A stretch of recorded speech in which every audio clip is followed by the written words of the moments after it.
Hello class, good day. So today i-discuss ko sa inyo yung Republic Act number 9298 or Philippine Accountancy Act of 2004. So let's start muna dito sa PRC. PRC or Professional Regulations Commission, ito yung um, nag-handle ng lahat ng profession dito sa Pilipinas except yung pag-aabogado. Ang may handle po nun is Integrated Bar of the Philippines or yung Supreme Court natin. Okay, si PRC gumawa po siya ng isang body na tinatawag po na Board of Accountancy. Si BOA po ang naatasan na i-implement itong RA 9298 or Philippine Accountancy Act of 2004. Ito po kasi yung batas na nag-govern para sa practice ng accountancy dito sa Pilipinas. So si BOA hindi niya po yan kaya mag-isa. Kaya nag-recommend po siya kay PRC na gumawa ng isang body. And then si PRC po ginawa niya po si ASC para tulungan si BOA. ASC po, Accounting Standard Council.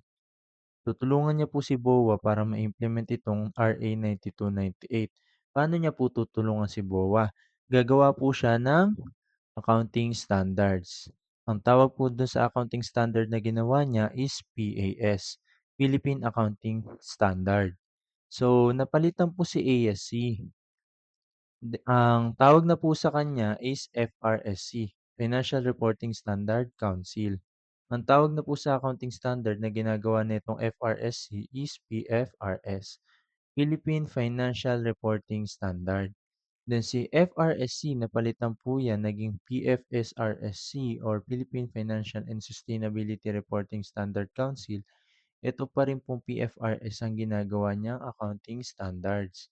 Okay? Kung sakaling hindi po masagot neto ng PAS or ng PFRS natin yung isang accounting issues, ang solution po is Philippine Interpretations po ang sasagot. Ang Philippine Interpretations po, ayan po ay gawa ng IC. Yung IC po, Interpretations Committee, nagawa po to nung time ng ASC. Pero nung napalitan na po ng FRSC, yung ASC, napalitan na rin po si IC, naging PIC. Pero syempre, ang ginagawa pa rin naman is Philippine Interpretations. Okay, ulitin ko lang po, may mga gray areas pa rin po sa accounting na hindi nasasagot pa ng ibang standards. So, may Philippine interpretations po tayo na sasagot para doon sa mga accounting issues na yun. Okay? So, ito pong tatlo, okay, ayan, PAS, PFRS, Philippine Interpretations, lahat po yan ay GAAP, Generally Accepted Accounting Principle. Ito pong GAAP ay batas, okay, specifically for financial reporting. So, ito pong batas na 'to ay ginagamit po ng mga, um, profit-oriented companies, okay, sa paggawa ng financial report nila para magkaintindihan itong FS preparers and FS users. Ayan, common understanding. Ulitin ko lang po, yung GAAP, batas po 'yan specifically for financial reporting na sinusunod ng mga profit-oriented companies para magkaintindihan yung FS preparers and FS users. So, magka-come up sila for common understanding. So, tapos na po tayo dun sa part ni ASC. Dito naman po tayo sa part ni BOA.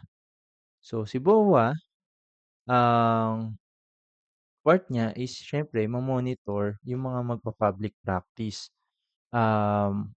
Masigurado na mga ng BOA na lahat ng nagpa-public practice is na-meet yung certain requirements na kailangan. So, ano ba yung unang requirements na kailangan? Siyempre, dapat una, registered ka dito sa Pilipinas. Ayan, CPA registered. Meaning, pasado ka dapat ng board exam. Pasado ka ng SIPALE or LECPA. Binaliktad lang. Paano ba pumasa ng board exam? Dapat meron ka pong overall average na 75%. Then, dapat wala pong 65% below ka na kahit isang subject. Okay? Then next, siyempre bago ka po makapag-public practice dapat accredited ka rin po.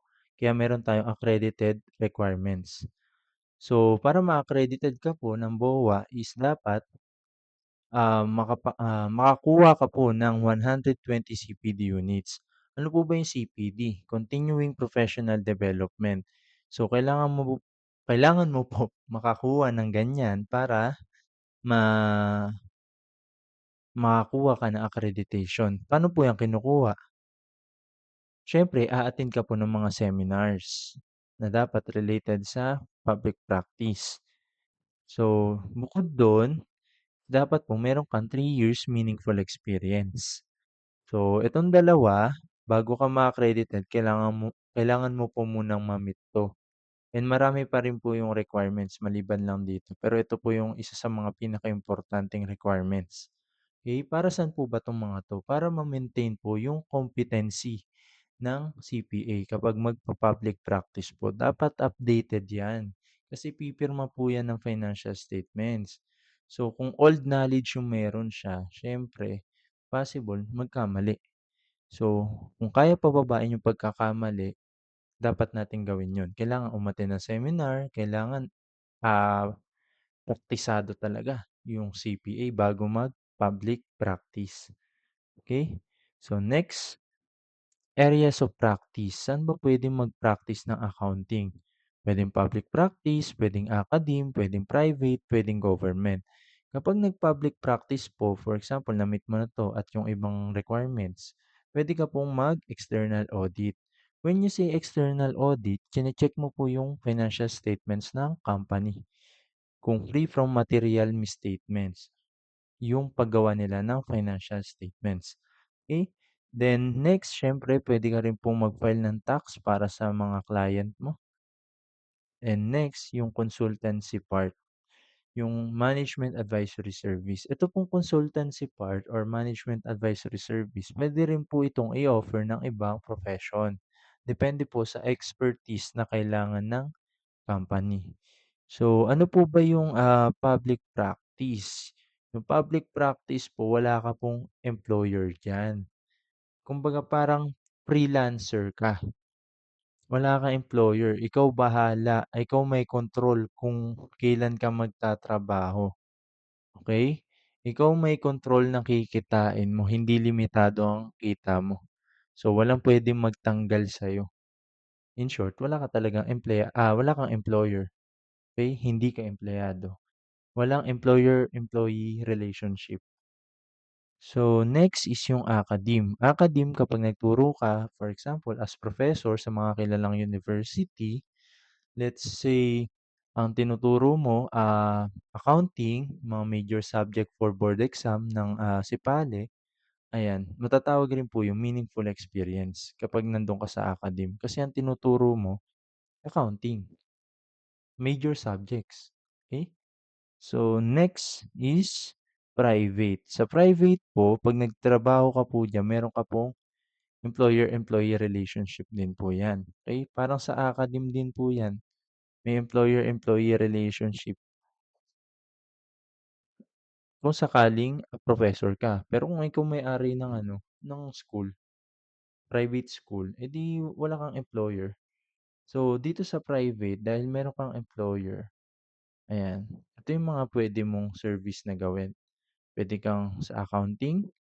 Puwede kang internal audit, puwedeng tax. Sir, ano po ba internal audit? Yung internal audit po, auditor ka, chine-check mo yung effectiveness and efficiency ng operations, kung align ba doon sa policy ng company, okey? Then, siyempre puwede ka rin mag-file ng tax para dun sa employer mo. Kung tax associate ka, 'yan. So, sa practice po ng accountancy dito po sa private, ang pinakamataas na posisyon po bilang accountant dito is yung tinatawag nating, chief accountant or controller. Yun po yung magiging highest position mo kapag nasa private sector ka. Okay, next, government.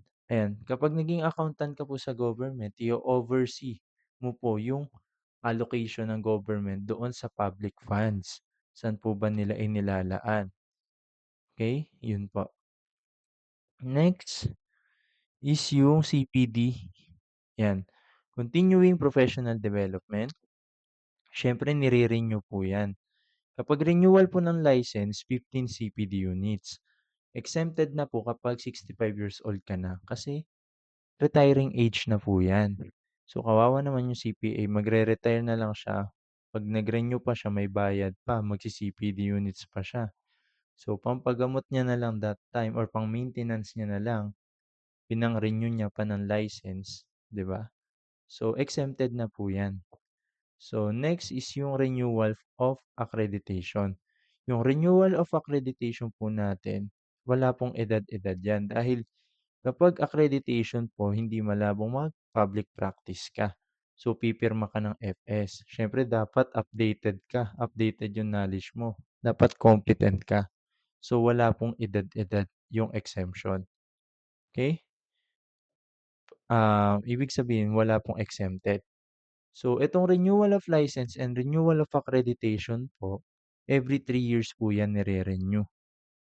Sir, paano po kapag meron po akong CPD units na nakuha during masters and doctorate, tapos 'di ko po nagamit during renewal, puwede po yung ma-carry over sa susunod, okey?